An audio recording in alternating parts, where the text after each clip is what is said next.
আরামবাগের রামকৃষ্ণ সেতুর স্বাস্থ্য পরীক্ষায় হাজির পিডব্লিউডির উচ্চপদস্থ আধিকারিক ও টেকনিক্যাল বিশেষজ্ঞরা।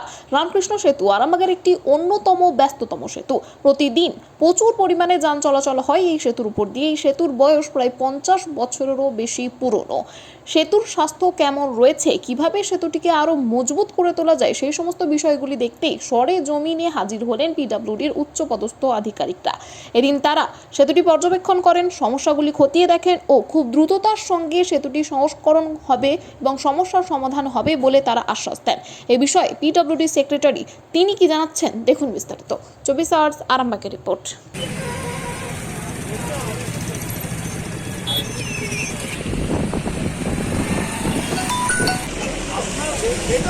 এখানে অনেকগুলো আছে, এখানে ওই একটা ডিস্টার্ব আছে, ওটা লোকাল করার নেই না।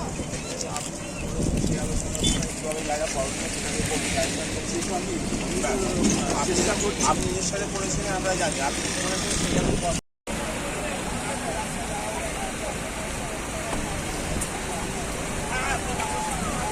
No article, right? We are moving. But we are also this one because I don't have the access to every place. I can't guess it.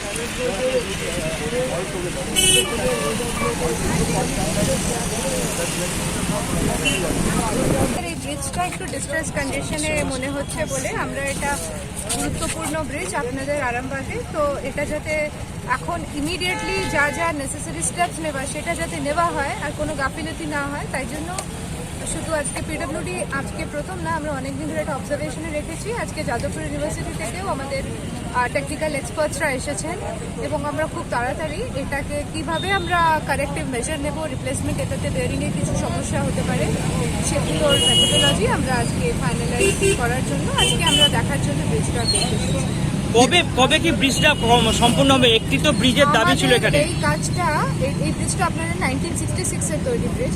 Time to time এটার ওপরে রিপেয়ারিং হয়েছে। 2019-20তেও এখানে reference আছে, কিছু রিপেয়ারিংয়ের কাজ হয়েছে, কিন্তু এটা যেহেতু পুরনো হয়ে গেছে ব্রিজ, 50 বছর ঊর্ধ্বের বয়স, তার জন্য এখানে মোটামুটি নিচের তলার দিকে কিছু একটু আমাদের বেয়ারিংয়ের চেঞ্জেস করতে হবে। এটা আমরা আজকে আপনারা দেখতে পাচ্ছেন ওখানে ব্রিজ ইন্সপেকশন ইউনিট এনেও সেটা দিয়েও আজকে মনিটরিংয়ের কাজ চলছে এবং এই কাজগুলো করতে গেলে আমাকে একটু ডিটেলস আগে স্টাডি করতে হবে। যাদবপুর ইউনিভার্সিটি এছাড়াও আমরা অন্যান্যভাবেও আমরা একটা রিপোর্ট আমাদের পিডব্লিউডি ইনহাউস টিমও এর যে ডিজাইন তৈরি করার কাজটা সেটা করছে। তার সাথে সাথে যাদবপুর ইউনিভার্সিটির মতামতটাও আমরা নিচ্ছি যাতে আমাদের যে কাজটাই করবো আমরা এটাকে সাস্টেইনেবল লং টার্ম সলিউশনের দিকে যাই, আমরা কোনো শর্ট টার্ম তাড়াহুড়োর মধ্যে ভুল কাজ করবো না বলে।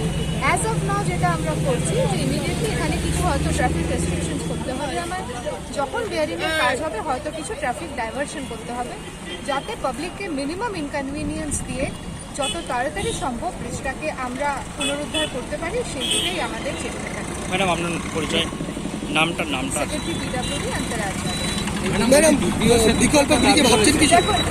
সেতুর আমাদের এখানে নিশ্চয়ই এটা আমাদের ভাবনা চিন্তার মধ্যে আছে, কিন্তু ফাইনালি এখানে একটা ব্রিজ ডিজাইন করতে তার জেনারেল অ্যালাইনমেন্ট চেক করতে সময় লাগে। ওই ব্রিজের পুরো যে রুট আমাদের রাস্তা অ্যাভেলেবেল আছে তার মধ্যে জলের স্তর কত, গভীরতা কত, এছাড়া আরও অনেক কিছু আমাদের মেন রাস্তার মধ্যে যদি ব্রিজটা মেলাতে হবে, আমাকে রাস্তা জিওমেট্রির সাথে ম্যাচ করাতে হবে, এই সব বিষয় দেখে আমাকে ডিজাইন করতে সময় লাগবে। সেটা করা আমাদের ইমিডিয়েটলি হবে না, ওটা করতে, কিন্তু হ্যাঁ আমরা সেটাও দেখব এবং আপনারা দেখতেই পাচ্ছেন এটা একটা মেজর ব্রিজ ক্যাটাগরিতে বলছে, এটা মাইনার ব্রিজে না। এটা করতে গেলে একটা অনেক বড় একটা আর্থিক ইনভলভমেন্টও থাকবে, তো সেই সিদ্ধান্ত সরকার নেবে। পুরো ব্রিজের প্রেজেন্ট ব্রিজ যখন রিস্টোর হয়ে যাবে এর আমরা কীরকম দিন কতদিন এটা চালাতে পারবো, তার সাথে সাথে নতুন ব্রিজের বানাতে কী জটিলতা, কত সময়, কত খরচা, এসব দেখে সরকার সিদ্ধান্ত। প্রতিনিয়ত তো গাড়ির চাপ বাড়ছে, তাহলে কি ব্রিজের ভার বহন ক্ষমতা কোনোভাবে কমেছে বলে? না, ভার বহন ক্ষমতা অবশ্যই ক্ষয় হয়েছে, যেটা আমরা বলতে পারি, বিকজ এই ব্রিজটা যখন 1966-এ তৈরি হয়েছিল আমার ধারণা এই যে হেভি ট্রাফিক মুভমেন্ট হচ্ছে এটাকে হয়তো সেই সময় ফ্যাক্টরিং করা যায়। প্লাস এখানে যে বেয়ারিংসগুলো সেটা ক্ষয় হতে হতে তার ক্যাপাসিটিগুলো তো কমপ্রেস হচ্ছে, ওটাকে যতক্ষণ আমি পুরোপুরি রিপ্লেস করবো ওটাকে বাড়াবার আর কোনো ওষুধ নেই।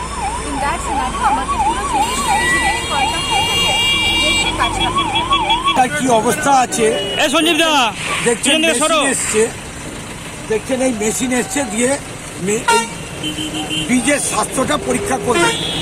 আর দেখছেন দেখে ওনারা সেইভাবে সেক্রেটারি ম্যাডাম এসেছিলেন, ওই ইঞ্জিনিয়ার বড় বড় ইঞ্জিনিয়াররা এসেছেন। আমরা আবার আরামবাগের পক্ষ থেকে দ্বিতীয় সেতু যেটা আমাদের প্রস্তাব পাঠানো আছে সেটা নিয়েও আমরা আবেদন করেছি, যে কারণ এটা বাঁকুড়া, পুরুলিয়া, মেদিনীপুর, বর্ধমান, হাওড়া এই ব্রিজটার উপর প্রেশার আছে। ওনারা বললেন যে আগে আমরা এটাকে দেখছি, দেখে ওটার তো প্রস্তাব পাঠানো আছে, এটা তো বড় ব্যাপার, তাই জমি অধিগ্রহণ করতে হবে না, এটা ওনাদেরকে জানালাম আর কি। হ্যাঁ, সেই জন্যই এই যে বড় আপনারা দেখছেন যে মেশিন এসছে, এসে এটা ব্রিজের কিরকম অবস্থা আছে স্বাস্থ্যটা পরীক্ষা কোন কোন করছে। জায়গা থেকে এসেছিলেন এখানে? এটা সেক্রেটারি এসছেন আমাদের তৃণমূলে।